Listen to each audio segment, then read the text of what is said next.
kepada Sayyidina Abu Bakar setelah mendengar cerita Nabi soal Isra Mi'raj. Mereka katakan, ya Abu Bakrin, hal tusaddiqu kadzba Muhammadin? Hei Abu Bakar, apa kamu masih percaya dengan bohongnya Muhammad, dengan dustanya Muhammad? Mana ada perjalanan dari Mekah ini ke Al-Masjidil Aqsa ke Palestina sana hanya dalam sebagian malam? Kau tahu ya Abu Bakar, kita semua sama tahu perjalanan dengan unta saja 15 hari 15 malam baru sampai. Pulang pergi 1 bulan. Itu kalau nggak berhenti di tengah jalan, saudara. Mana mungkin Muhammad bisa menempuhnya hanya dalam sebagian malam? Atau sedih ada ya Abu Bakar? Apa kau percaya dengan cerita bohong ini? Masya Allah. Kalau orang-orang yang baru masuk Islam imannya lemah, ditanya begitu oleh kafir Quraisy, goyang, saudara. Tapi ini yang ditanya bukan sembarang sahabat. Sayyiduna Abu Bakar Siddiq radhiyallahu an. Apa beliau jawab? Luar biasa jawabannya, saudara. Beliau katakan kepada orang-orang kafir Quraisy, apa beliau katakan? Lau qala Muhammadun ab'ada min dzalik wallahi la saddaqtu. Singkat beliau katakan, andai kata kekasihku Muhammad bercerita lebih dahsyat dari Isra Mi'raj, lebih luar biasa daripada Isra Mi'raj, selama Muhammad yang bercerita, wallahi demi Allah pasti aku percaya dan membenarkannya. Mudah-mudahan Cirebon Allah berkahi menjadi Madinah Thayyibah, makmurah, mubarakah. Amin ya rabbal alamin. Dalam malam hari ini saya juga bahagia kumpul dengan para habaib dan para kiai alim ulama yang ada di Cirebon. Malam ini di sini kita lihat ada Habib Utsman Al-Kaf, kemudian di ujung sana ada Habib Segaf Al-Kaf, saudara. Nah, ini semua barakah daripada pengajian majelis yang dibangun oleh guru kita Kiai Haji Alfan Nasuha, yang mana beliau mendermakan hartanya, tenaganya, pikirannya untuk membangun majelis taklim, menyebarluaskan dan menyebarkan Islam. Mudah-mudahan beliau berserta seluruh jajaran para gurunya, termasuk Kiai Haji Muhammad Kamal dan lainnya, tidak saya sebutkan satu persatu, insya Allah senantiasa diberkahi oleh Allah subhanahu wa ta'ala. Dan mudah-mudahan majelis taklim Al-Baha Allah jadikan majlisan salihan thayyiban munawwaran makmuran. Amin ya rabbal alamin. Nah, baiklah ya ikhwan, sebetulnya kalau sudah ada Kiai Sukron Makmun di sini, saya enggan untuk berceramah, karena memang dari saya kecil saya selalu mengikuti beliau ceramah di mana saja di Jakarta. Sampai suara-suaranya, gayanya, caranya semua saya hafal ya ikhwan. Karena memang saudara, saya betul-betul banyak menimba ilmu dan menimba yaitu tata cara strategi dakwah yang pernah beliau laksanakan selama 3 generasi. Dan alhamdulillah sampai hari ini, sampai saat ini, guru kita Kiai Sukron Makmun tetap istiqamah beramar ma'ruf nahi munkar. Beliau selalu mengatakan yang hak itu hak, yang batil itu batil, lau mata laim, walaupun sedunia harus mencerca. Kita doakan agar beliau, kita punya guru, dipanjangkan umur oleh Allah dalam taat, ibadah, sehat walafiat, diberikan kemenangan dalam setiap langkah perjuangannya, dan diberikan keturunan yang solihin solehat untuk melanjutkan perjuangannya. Dan semoga kelak kita dikumpulkan oleh Allah bersama beliau di dalam surga bersama Nabi kita Muhammad sallallahu alaihi wasallam. Amin ya rabbal alamin. Tapi sungguh pun begitu ya kawan, walaupun saya enggan tadinya, saya lebih suka Kiai Sukron ceramah lebih dulu, mau 2 jam 3 jam saya siap untuk dengarkan ya kawan. Tapi beliau yang perintahkan saya untuk bicara lebih dulu. Imtithalan li amri syekh, kita ikuti perintah kita punya guru, maka saudara, saya akan memulai terlebih dahulu walaupun tidak lama, dan nanti wajib kita semua untuk mendengarkan dengan seksama dan mengambil manfaat dari guru kita, yaitu Kiai Haji Sukron Makmun hafizahullah ta'ala wara'ah. Amin ya rabbal alamin. Makanya saya mau tanya, ini hujan sebesar begini, masyarakat Cirebon siap ngaji gak? Siap ngaji terus? Betul? Takbir, sallu ala nabi. Baik ya ikhwan, kita tahu malam hari ini kita kumpul dalam acara Cirebon bersolawat.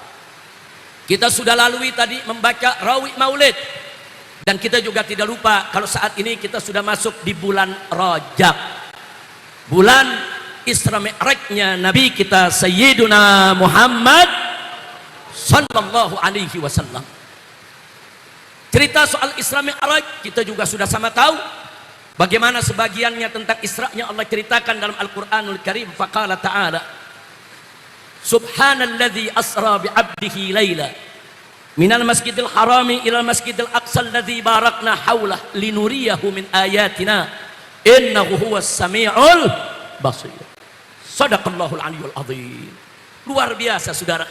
Dalam satu ayat yang singkat, padat, ringkas, jelas, bagaimana kita mendapatkan informasi ilahi dari Allah Subhanahu wa taala tentang perjalanan Nabi yang begitu luar biasa. Allah yang nyatakan saudara, justru karena ini merupakan peristiwa luar biasa saudara, yang harus kita imani dengan sepenuh jiwa saudara. Allah ingatkan dulu kita semua dengan kesuciannya. Subhana, maha suci. Sepertinya Allah memberikan isyarat kepada kita, hati-hati loh, sebentar lagi Allah akan ceritakan peristiwa yang luar biasa, peristiwa yang sulit dikenal oleh akal manusia biasa. Hati-hati, ini cerita bukan cerita khurafat, ini cerita bukan cerita bohong, ini cerita bukan cerita mimpi, ini cerita bukan cerita fiktif. Subhana, maha suci Allah daripada menyampaikan kebohongan, kedustaan, khurafat, dan aneka ragam, yaitu cerita-cerita fiktif. Allah ingatkan kita, subhana, maha suci Allah. Yang Allah sampaikan kepada kita adalah suatu cerita yang benar, dan itu merupakan mukjizat Nabi kita Sayyiduna Muhammad sallallahu alaihi wasallam. Subhanalladzi asra bi'abdihi, maha suci Allah yang telah memperjalankan. Asra, memperjalankan. Jadi bukan Nabi kita jalan sendiri saudara, tapi diperjalankan oleh Allah. Kalau sudah bicara diperjalankan oleh Allah, Allah maha besar, Allah maha kuasa, Allah maha sanggup untuk memperjalankan hambanya saudara dengan perjalanan sehebat apapun. Betul? Siapa yang maha besar? Siapa yang maha kuat? Siapa yang maha perkasa? Takbir. Sallu ala nabi. Dan tentu yang Allah perjalankan bukan sembarang manusia saudara. Asra bi abdihi, seorang hambanya. Dan jangan lupa para ulama mengatakan saudara, tatkala seorang nabi diberikan julukan sebutan oleh Allah sebagai Abdullah, sebagai abduh saudara, itu merupakan gelar yang paling tinggi. Kenapa? Karena di dalamnya ada makna ubudiyah kepada Allah. Jadi Nabi disebut siapa itu diperjalankan oleh Allah? Tidak lain dan tidak bukan Nabi kita yang mulia, Nabi kita yang tercinta, Sayyiduna Muhammad sallallahu alaihi wasallam. Lailan, pada suatu malam, bahkan hanya sebagian malam saja saudara. Dari mana? Minal Masjidil Haram. Diperjalankan dari Al-Masjidil Haram yang ada di kota suci Makkah. Lalu kemana? Ilal Masjidil Aqsa. Diperjalankan sampai ke Al-Masjidil Aqsa. Al-Masjidil Aqsa yang mana? Alladzi barakna haulah, kata Allah. Masjid yang telah kami limpahkan keberkahan di sekitarnya. Bagaimana enggak berkah saudara? Jauh sebelum Nabi kita datang alaihi salatu wassalam, Al-Masjidil Aqsa di sana Allah telah mengutus berapa banyak para nabi dari Bani Israel saudara. Allah utus para nabi, para rasul. Allah muliakan itu tempat saudara. Bahkan kalau sekarang kita lihat, bagaimana enggak penuh berkah Al-Masjidil Aqsa saudara. Di malam Isra Mi'raj Nabi saudara, arwah seluruh para nabi dan para rasul Allah kumpulkan di masjid tersebut, dan sholat di belakang Nabi kita Sayyiduna Muhammad sallallahu alaihi wasallam. Saudara, disebutkannya Al-Masjidil Aqsa, ditakdirkannya Nabi alaihi salatu wassalam Isra saudara dari Masjidil Haram di Mekah sampai Al-Masjidil Aqsa yang di Palestina. Sebetulnya di situ juga ada pesan supaya kita senantiasa memperhatikan Al-Masjidil Aqsa, menjaga Al-Masjidil Aqsa, membela Al-Masjidil Aqsa. Tanggung jawab kita semua. Lah kok bisa lebih dari 75 tahun Al-Masjidil Aqsa dijajah saudara oleh Israel yang terlaknat, durjana, durhaka. Kok bisa Israel seenaknya membunuh saudara kita saudara? Puluhan ribu saudara kita dibunuh, dibantai. Kalau itu semua belum bisa menyadarkan umat Islam sedunia untuk segera bergerak membebaskan Al-Masjidil Aqsa dari cengkraman Israel durjana, sungguh kelewatan kita semua saudara. Itu disebutin sama Allah soal Masjidil Aqsa. Bagaimana kalau nggak disebutin? Disebutin itu supaya kita ingat. Nabi dimampirkan dari Masjidil Haram ke Masjidil Aqsa supaya kita nggak lupa kewajiban kita terhadap Al-Masjidil Aqsa. Maka itu saya mau tanya semua umat Islam yang ada di sini, terus siap berjuang untuk Al-Masjidil Aqsa? Siap membela Al-Masjidil Aqsa? Siap memerdekakan Al-Masjidil Aqsa? Takbir. Sallu ala nabi. Saudara, muncul pertanyaan, untuk apa sih Nabi di Isra Mi'rajkan? Ada yang menjawab untuk menghibur hati Nabi yang sedang duka karena ditinggal mati oleh dua orang pembela yang luar biasa. Saudara, yang pertama adalah Sayyidatuna Khadijah Al-Kubra, istri beliau yang telah mengorbankan seluruh harta bendanya, tenaga dan pikirannya, seluruh hidupnya untuk berjuang bersama Nabi. Juga pamannya Abu Talib, keduanya meninggal dunia. Begitu keduanya meninggal dunia, orang-orang kafir Quraisy mulai berani mengusik Nabi secara fisik, saudara. Bahkan Nabi mencoba untuk hijrah ke Taif, diusir, saudara. Ya, itu tahun duka. Para ulama menyebutnya Amul Hazan, tahun duka, tahun sedih. Saat itulah Nabi di-Isra Mi'rajkan oleh Allah, dihibur langsung oleh Allah Subhanahu wa ta'ala. Jawaban ini enggak salah, karena memang faktanya begitu, saudara. Ada lagi ulama yang menjawab, beliau di-Isra Mi'rajkan salah satunya adalah untuk menerima perintah sholat 5 waktu. Ini juga betul, karena memang fakta realitanya begitu. Nabi mendapatkan perintah sholat 5 waktu, saudara, untuk umatnya pada saat beliau Isra dan Mi'raj. Tapi terlepas dari semua pendapat, kita kembali kepada Al-Quran. Allah nyatakan, linuriyahu min ayatina, untuk kami perlihatkan kepada beliau, yaitu Nabi Muhammad sallallahu alaihi wasallam, dan juga kepada seluruh umatnya, min ayatina, sebagian dari tanda-tanda kebesaran kami. Subhanallah. Ya, di dalam peristiwa Isra Mi'raj kalau dikupas satu persatu, saudara, itu merupakan lautan hikmah, itu merupakan samudra hikmah, saudara. Tidak akan pernah ada habisnya kalau kita ingin membahas tentang bagaimana dahsyatnya kebesaran Allah, agungnya kekuasaan Allah, saudara, melalui peristiwa Isra Mi'raj yang ditakdirkan Allah, diberikan oleh Allah kepada Nabi kita Muhammad sallallahu alaihi wasallam. Nah, makanya tentunya nggak mungkin kalau malam ini kita harus membahas bagaimana tentang keagungan-keagungan tersebut yang begitu banyak, nggak bakal habis, saudara. 1 jam, 2 jam, setahun, 2 tahun mengarang kitab, puluhan jilid kitab, saudara.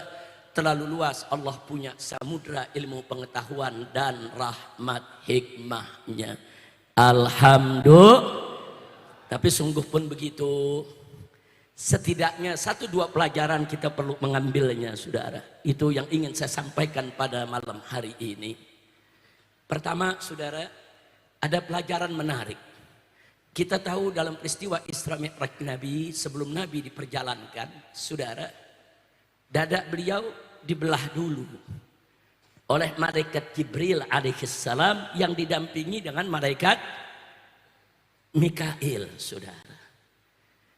Dibedah, saudara, kita tahu ceritanya, saudara, bagaimana Allah memasukkan dalam hatinya hikmah, ilmu, dan lain sebagainya.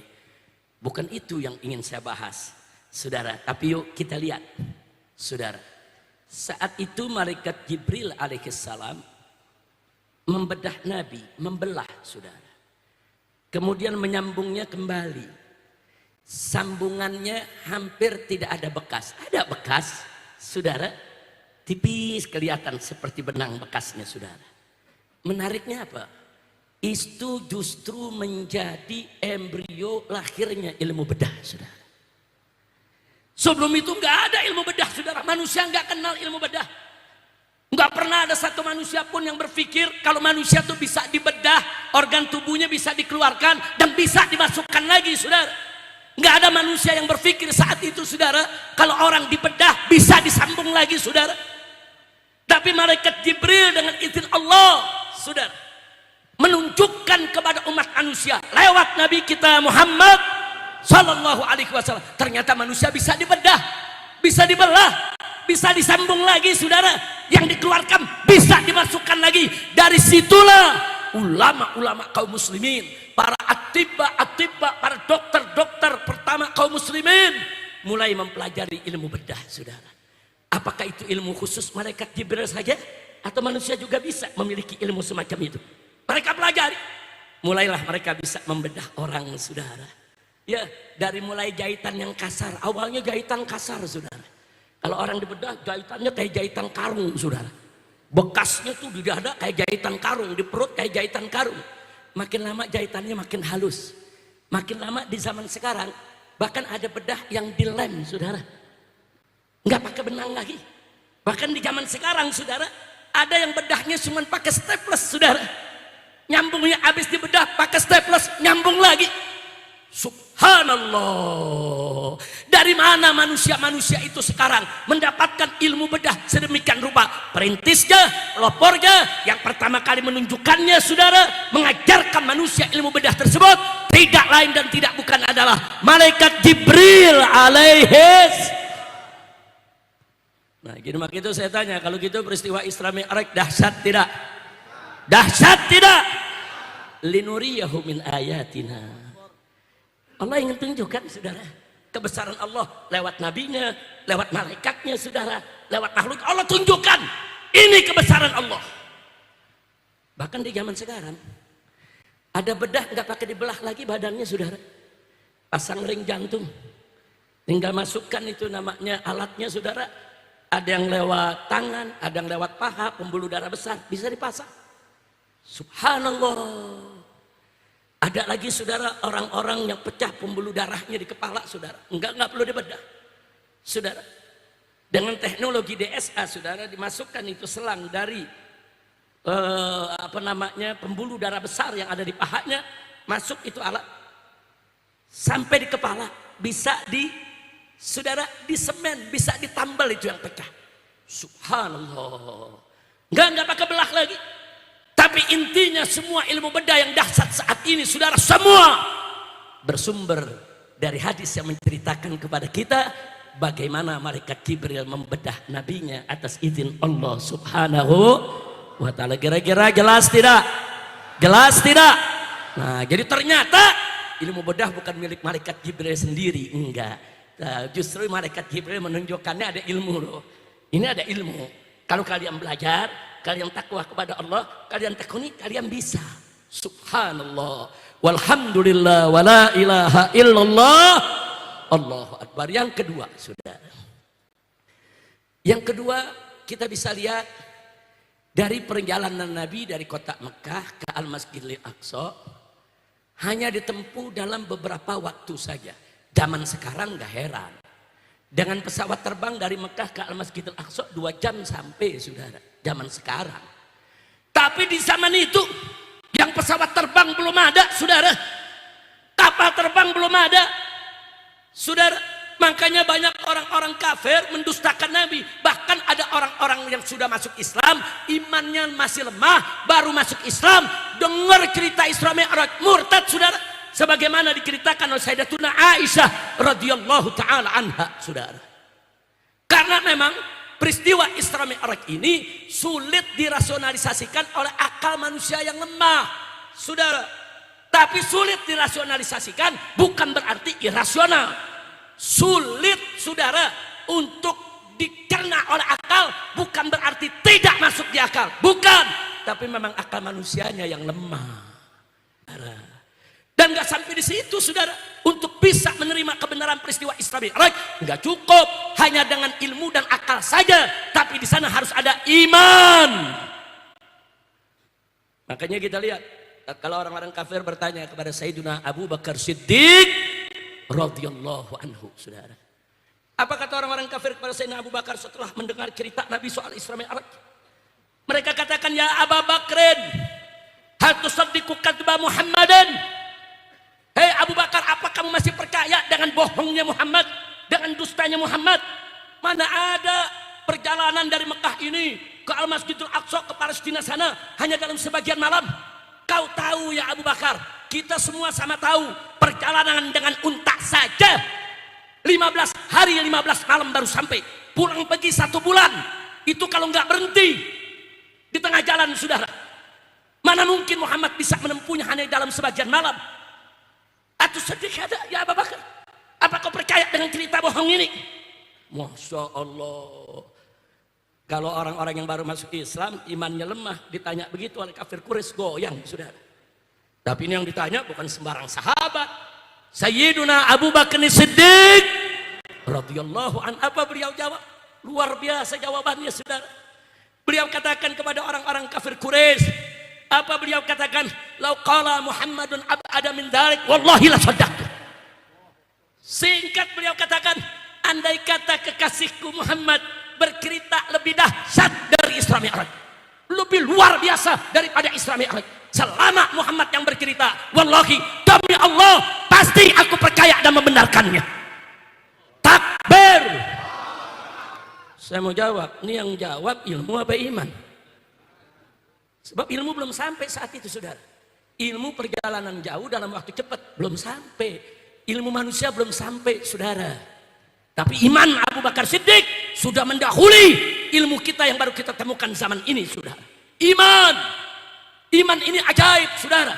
Iman, saudara, bisa menerima yang akal belum sampai. Iman bisa menerima, saudara, yang kita punya, saudara, hawas, saudara, yang kita punya mata, telinga belum mendengar, mata belum lihat, tapi dengan iman kita bisa menerima itu semua, saudara. Kita percaya surga neraka ada walaupun kita nggak pernah lihat.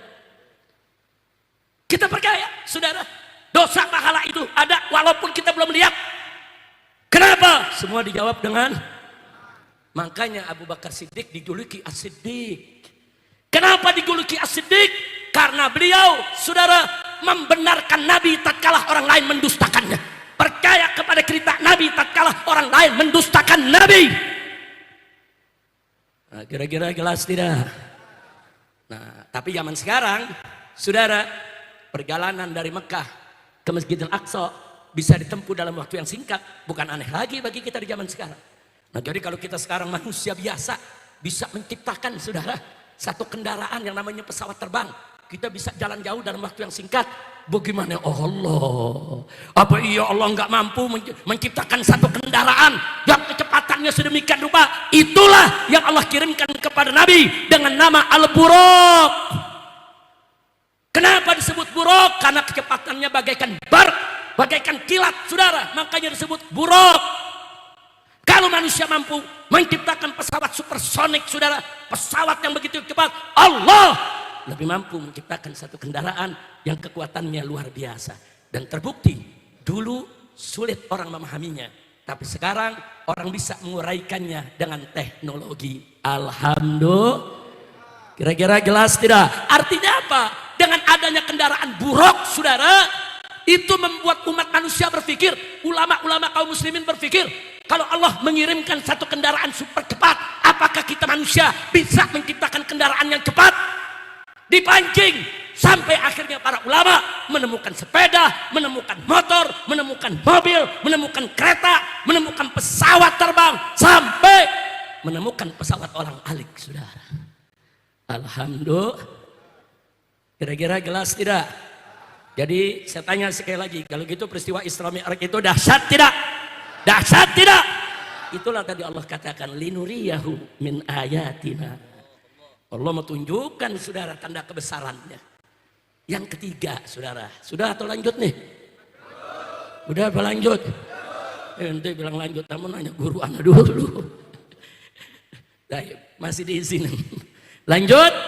Baik, sedikit lagi, saudara. Tadi udah berapa? Udah 2 itu. Sekarang yang ketiga, saudara.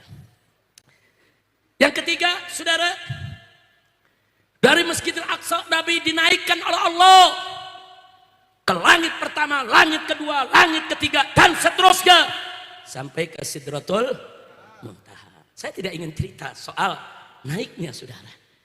Tapi dulu, saudara, tidak ada satu manusia pun bisa berpikir kalau ada makhluk akan bisa terbang ke ruang angkasa, saudara. Gak ada yang berpikir, saudara. Tahu-tahu Nabi membawa kabar, saudara, beliau tembus langit 1, 2, 3, dan seterusnya.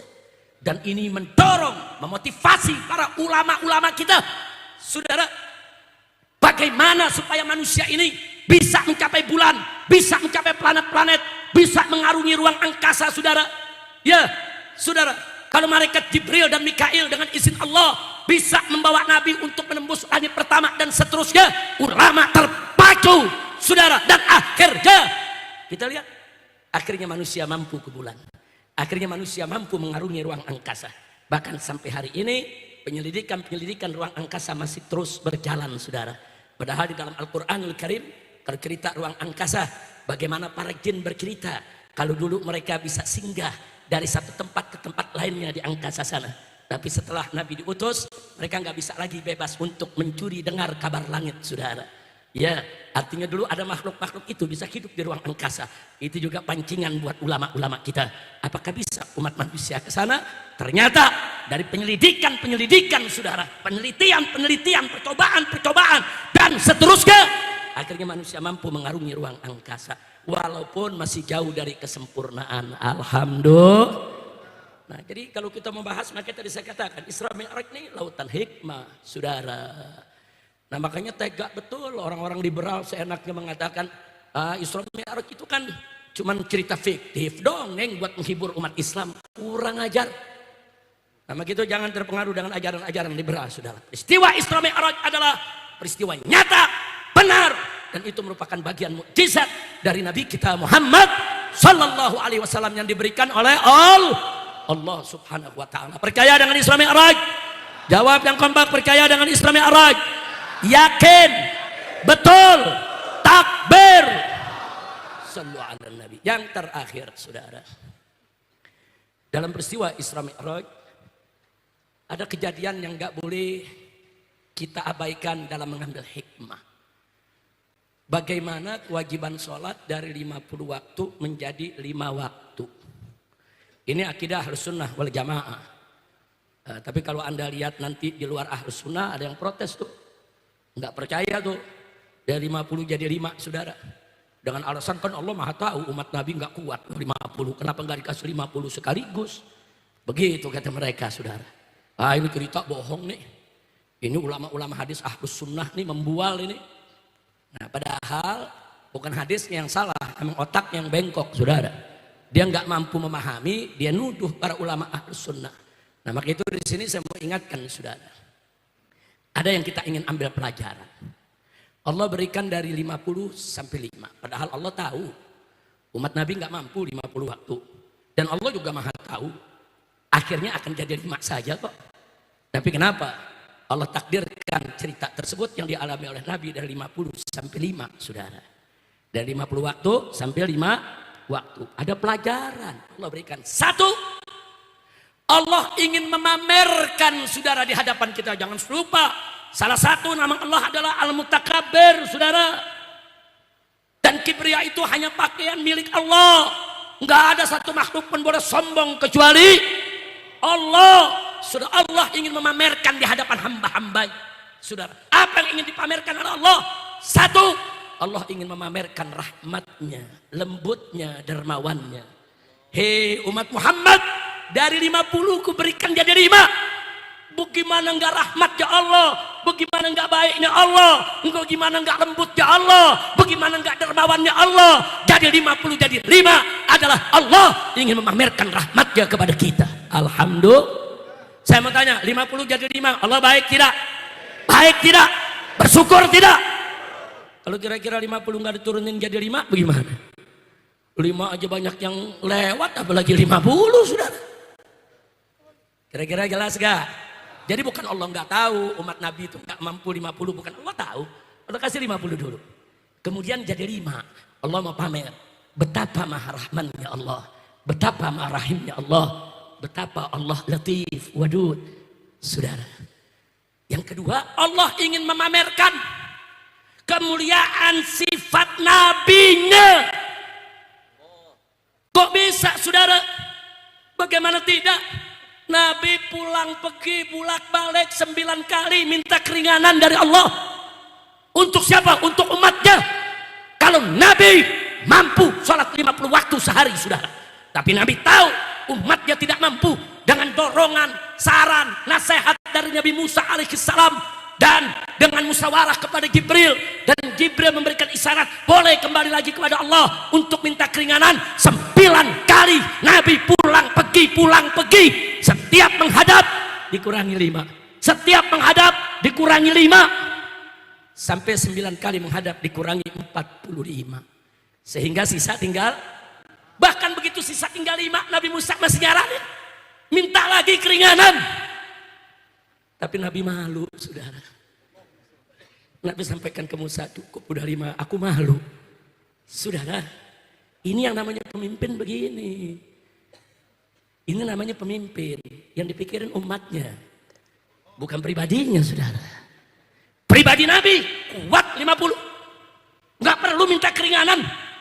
Tapi demi umat, untuk umat, kasihnya dengan umat, Nabi siap walaupun harus malu, pulang pergi 9 kali sampai diringankan menjadi 5. Saya mau tanya, mulia tidak akhlak Nabi? Mulia tidak akhlak Nabi? Saudara, zaman sekarang nih, kita kena PBB mahal. Pajak, tahu pajak? Kena pajak mahal. Pajaknya 1 juta umpamanya. Kita minta bantuan sama Pak Lurah. Tolong dong Pak Lurah ngadep Pak Camat biar dikurangin. Ya Pak Lurah ngadep ke Pak Camat.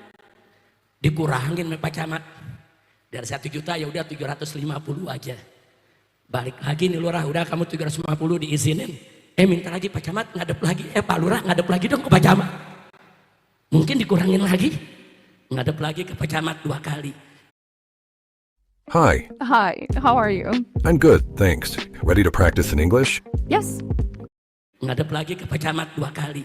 Dikurangin lagi, saudara. Tinggal 500. Kira-kira yang ketiga kali kita ngomong, Pak Lurah ngadep lagi. Mau gak Lurah? Saudara, minta keringanan kepada atasan itu, saudara, bukan sesuatu yang mudah. Pejabat di bawah minta kepada pejabat di atas kekurangan, saudara. Dia harus siap malu dan dia harus siap dilabrak oleh atasannya, saudara. Kalau dia datang, kalau atasannya baik, kalau atasannya nggak baik, saudara, kalau atasannya nggak mau, cukup itu pajak, tagih aja kepada rakyat, nggak usah minta kurang-kurangi. Jadi minta kekurangan kepada yang di atas itu ada beban, saudara. Tapi Nabi nggak peduli, demi umatnya, Nabi pulang pergi, saudara. Demi umatnya, saudara, Nabi siap, saudara. Apa yang akan ditegur oleh Allah? Ternyata Allah Arhamur Rahimin. Apa permintaan Nabi-Nya diberikan, saudara? Alhamdulillah. Maka itu saya mau tanya, kalau gitu akhlak Nabi bagus tidak? Sempurna tidak? Sudah di puncak kenikmatan, saudara. Nikmat ketemu Allah, saudara, itu adalah qummatun ni'am. Puncak nikmat, lebih nikmat daripada masuk surga, lebih nikmat daripada segala kenikmatan dunia maupun akhirat. Nikmat yang tertinggi ketemu Allah. Nabi ada di puncak kenikmatan, tapi nggak lupa dengan umatnya di bawah, saudara. Itu pelajaran buat para pemimpin Islam. Kau lagi di puncak, jangan lupa sama yang bawah. Ini baru ada di puncak sedikit, udah lupa sama yang bawah. Ada gak? Ada gak? Ada apa banyak? Ada apa banyak? Waktu kampanye teriak, saya jadi pemimpin, pajak dihapus. Begitu jadi pemimpin, pajak bakal dilipat. Kacau tidak? Kacau tidak? Lagi kampanye datang ke kiai, cium tangan bolak-balik. Kadang-kadang dengkul kiai ikut dikium. Begitu udah jadi pesantren kiai mau ditutup. Kacau tidak? Kacau tidak? Jawab yang kompak, kacau tidak? Nah makanya yuk kita melihat sejarah Nabi. Ternyata Nabi, saudara, ada di puncak nikmat, lupa tidak dengan umat, meninggalkan umat tidak, tetap memperjuangkan umat, betul? Kalau begitu saya mau tanya, Nabi kita mulia tidak? Bagus tidak? Itulah yang Allah ingin pamerkan kepada kita melalui peristiwa Isra dan Mi'raj. Alhamdulillah. Nah baiklah, saya pikir kalau diteruskan masih banyak lagi hikmahnya, digali hikmah masih banyak lagi. Tapi bukan Anda saja, saya juga sekarang sedang haus ingin mendengarkan untayan hikmah, ceramah, nasihat dari guru kita tercinta Syekhun Al-Walid Al-Ustadz Al-Muhtaram Al-Mukarram Kiai Haji Syukron Ma'mun hafizahullah ta'ala wara'ah. Mudah-mudahan apa yang saya sampaikan tadi bisa dipahami. Kira-kira jelas tidak? Jelas tidak? Jelas tidak? Nah karena itu saudara,